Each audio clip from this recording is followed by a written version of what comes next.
Assalamualaikum warahmatullahi wabarakatuh. Perkenalkan, saya Caesar Syahrul Ramadan dengan NPM 220681992 dari kelas SCSDMA. Jadi pada saat kali ini saya akan menjelaskan terkait lab ke-10 yaitu optimalisasi pengelolaan kompensasi dan payroll dengan UDU 16 dengan studi kasus PT kita. Oke. Jadi pengelolaan kompensasi dan payroll adalah elemen vital dalam manajemen sumber daya manusia yang berdampak langsung pada kesejahteraan karyawan dan kepatuhan terhadap regulasi. Dalam lab 10 ini kita akan menjelajahi bagaimana modul payroll pada sistem ERP UDU 16 dapat digunakan untuk mengoptimalkan proses administrasi gaji dan tunjangan di perusahaan. Melalui studi kasus PT kita, mahasiswa akan belajar langkah-langkah praktis dalam membuat database payroll, mengelola kontrak karyawan, hingga memproses slip gaji secara transparan dan akurat. Artikel ini akan mengupas konsep inti seperti perhitungan PPh 21, pentingnya variasi tunjangan, hingga simulasi bulk data import oleh manajer HR. Oke, jadi tanpa lama-lama kita akan langsung ke materi.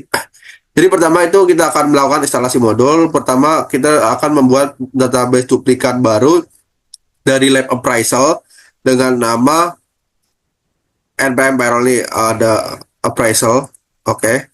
Jadi setelah itu kita akan setelah sudah melakukan database baru, membuat database baru, lalu kita pastikan bahwa modul yang dibutuhkan itu telah berhasil diaktifkan. Jadi kita login sebagai admin, lalu kita cek di bagian apps, misalnya ke fitur apps, lalu cari dengan keyword UDU 16 payroll dan UDU 16 payroll accounting. Dan hasilnya akan seperti ini. Pastikan sudah terinstall dan pastikan sudah terinstall. Oke, lalu setelah itu login sebagai administrator lagi dan pastikan user HANA memiliki akses sebagai manajer di modul payroll. Jadi pertama kita masuk ke setting sebagai administrator, kita masuk ke setting. Ini kita masuk ke setting paling bawah. Lalu setelah itu kita klik manage user. Ini manage usernya kita klik yang sudah saya tandai warna merah. Lalu kita search nama HANA. Setelah selesai kita search, kita ubah modul payrollnya menjadi manager. Jadi setelah kita search, kita klik, habis itu kita ubah pada modul payrollnya menjadi manager seperti ini.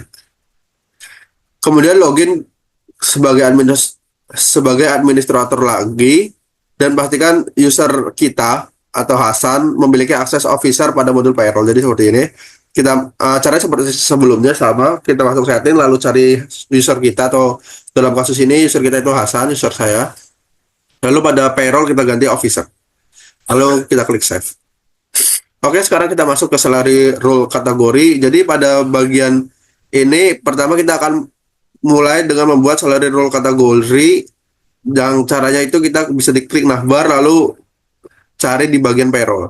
Jadi pertama kita masuk ke modul payroll, lalu pada navbar cari salary role kategori. Setelah itu klik new. Jadi ini modul payroll, kita hover navbar configuration, lalu cari salary role kategori. Jika sudah, kita langsung klik new saja. Nah, setelah berhasil membuka halaman, abaikan kategori yang sudah ada, lalu tambahkan kategori baru seperti tabel di bawah ini. Maka hasilnya akan seperti ini. Ini untuk annual net. Ini annual PPh seperti ini, biaya jabatannya seperti ini, gaji pokoknya seperti ini, penghasilan kena pajak seperti ini, penghasilan tidak kena pajak seperti ini, PPh 21 seperti ini, tunjangan seperti ini, dan potongan seperti ini. Lalu kita akan masuk ke bagian salary rules.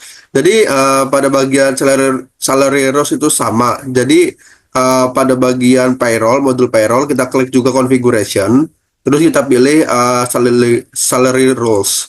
Ini kita klik.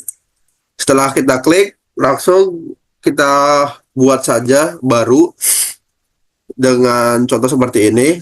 Kita buat annual PPh 21 seperti ini isinya, fixed amount. Setelah itu biaya jabatan sama, kita sesuaikan fixed amount-nya berapa, sesuaikan dengan gambar ini saja. Lalu gaji pokok, ini menggunakan kode Python, jadi kita masukkan kodenya saja langsung result sama dengan contract.wage. Lalu penghasilan tidak kena pajak, lakukan seperti ini, sesuaikan. PPh 21 sesuaikan seperti ini, gunakan Python code. tunjangan makan seperti ini karena pembagian saya itu mendapatkan tunjangan makan, jadi tunjangan saya makan.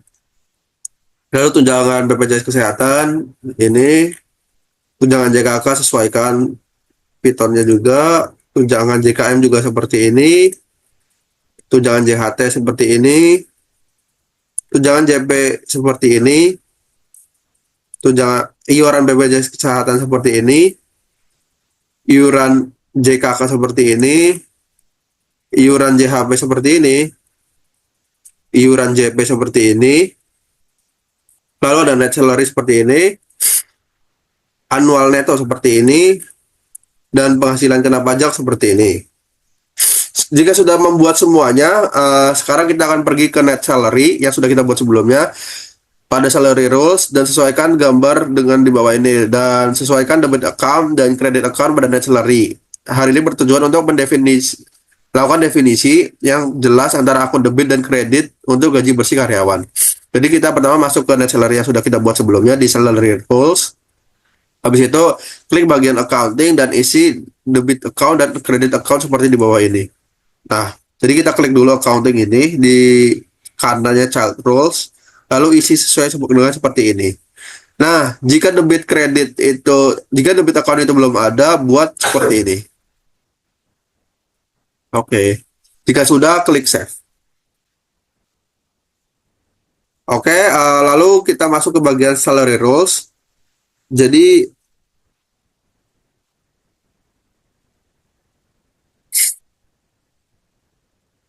kita sekarang masuk ke salary rules. Jadi pertama sekarang kita akan membuat salary structure menggunakan semua field yang sudah kita buat di salary rules sebelumnya. Jadi pada bagian ini kita akan membuat salary structure. Jadi pertama di modul payroll, klik number configuration, lalu klik salary structure ini. Klik salary structure di configuration. Lalu klik new dan isi data sesuai dengan ini. Namanya seperti ini, sesuaikan saja. Setelah itu kita tambah salary yang sudah kita buat di halaman yang sama di bagian kita mengisi nama ini. Kita tambah saja, lalu klik select, lalu save. Hasilnya akan seperti ini. Oke, lalu kita masuk ke bagian kontrak. Jadi selanjutnya kita akan membuat kontrak pada bagian employee sebagai kebutuhan field yang ada pada payslip. Untuk dapat mengakses kontrak, kita dapat mengklik kontrak pada modul employee yang terdapat pada number employee. Jadi pertama masuk ke modul employee, lalu klik number employee dan cari kontrak, lalu klik tersebut. Kemudian pilih user kita, pada kasus ini user saya itu Hasan, lalu buat kontrak sesuai dengan isi seperti ini. Dan untuk wage-nya itu sudah saya berikan, bisa diakses di user payroll ini. Oke, hasilnya dia akan menjadi seperti ini, CTR 01 bla bla bla. Hasil akan seperti ini. Nah, pada salary journal, jika saat Anda mengklik payroll itu belum ada, maka Anda bisa membuat payroll dalam seperti ini. Nah, jika sudah, lalu coba pastikan jika si payrollnya sudah masuk di sini. Nah, jika sudah masuk, ya udah langsung di save saja. Oke, setelah itu kita akan mengubah status kontraknya menjadi running dengan klik bagian atas. Jadi awalnya kan new, kita klik runningnya, ntar akan menjadi seperti ini, berubah jadi running. Lalu dia akan menjadi warna hijau seperti ini running. Oke, sekarang kita akan masuk ke bagian payslip. Jadi di sini kita akan membuat payslipnya. Pertama kita akan masuk ke employee payslip.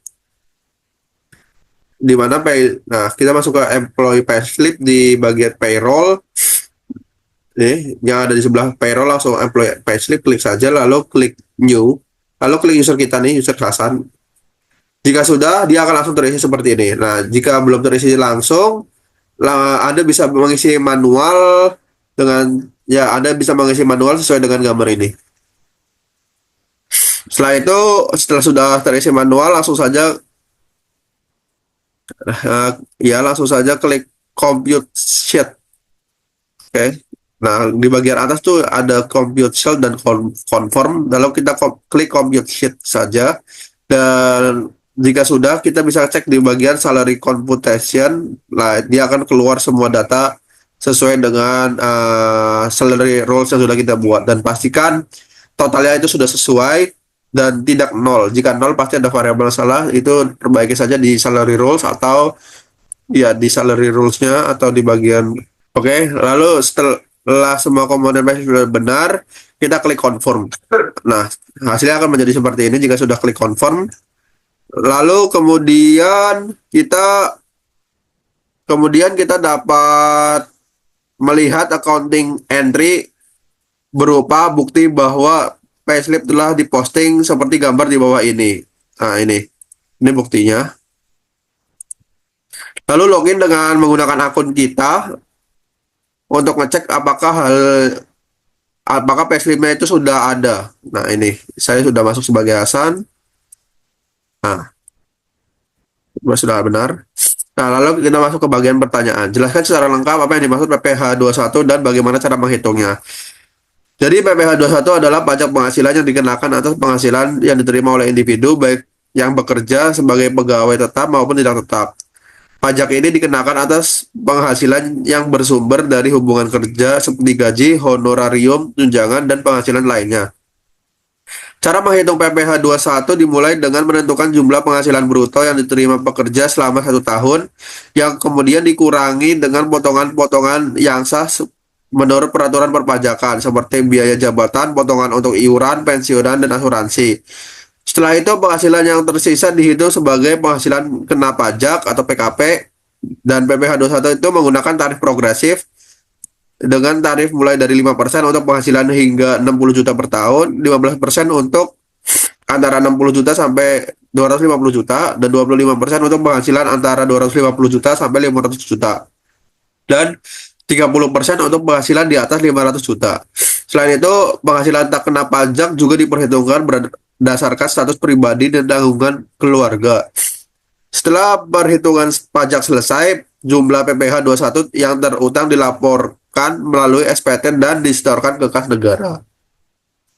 Lalu yang kedua, jelaskan mengapa persentase tunjangan dan iuran dari JHT dan JP berbeda persentasenya. Apa tujuan hal tersebut? Jadi perbedaan persentase iuran antara JHT atau jaminan hari tua dan JP, jaminan pensiun, itu disebabkan oleh tujuan dan masing-masing hasil program jaminan sosial. Iuran JHT itu sebesar 5,7% dari gaji bulanan, yang terdiri dari 2% dari karyawan dan 3,7% dari pemberi kerja, yang bertujuan untuk memberikan dana yang dapat digunakan oleh pekerja ketika mereka berhenti bekerja atau memasuki usia pensiun. Sedangkan iuran JP sebesar 3%, terdiri dari 1% dari karyawan dan 2% dari pemberi kerja, yang bertujuan untuk memberikan penghasilan pensiun yang lebih teratur dan berkelanjutan setelah pekerja pensiun. Perbedaan persentase ini mencerminkan perbedaan dalam kebutuhan dana jangka panjang. JHT dirancang untuk memberikan dana yang lebih besar untuk kebutuhan langsung setelah berhenti bekerja. Sementara JP memberikan perlindungan yang lebih berkelanjutan untuk penghidupan di masa pensiun. Tujuan dari perbedaan ini adalah untuk memastikan pekerja dapat perlindungan sosial yang sesuai dengan tahapan kehidupannya, mulai dari masa bekerja hingga pensiun. Oke, sekarang kita akan masuk ke pertanyaan terakhir, lakukan eksplorasi untuk import bulky. Nah, jadi pertama itu untuk menjaga dan memastikan data valid ketika diimpor, kita memerlukan template field yang perlu diisi. Jadi tempelnya bisa kita cari ntar. Pertama caranya akses kontrak melalui modul employee, lalu klik navbar employee dan klik kontrak seperti ini. Di modul employee kita klik employees, terus klik kontrak. Nah, dia akan masuk seperti ini. Jika sudah, klik centang, lalu klik action dan klik export. Nah, jika sudah klik export, kita akan diarahkan ke seperti ini. Nah, lalu isi saja sesuai dengan yang di kanan. Jadi field yang perlu diimport tuh ini yang ada di kanan. Nah, jika sudah klik export, nah jangan lupa menambahkan field untuk export yang diinginkan. Nah, ini yang disesuaikan di soal seperti ini. Lalu setelah itu isi template dengan data yang diinginkan. Nah, berikut nih, ini merupakan template yang sudah saya buat. Oke, jadi mungkin sekian dari saya. Mohon maaf apabila ada kesalahan. Wassalamualaikum warahmatullahi wabarakatuh.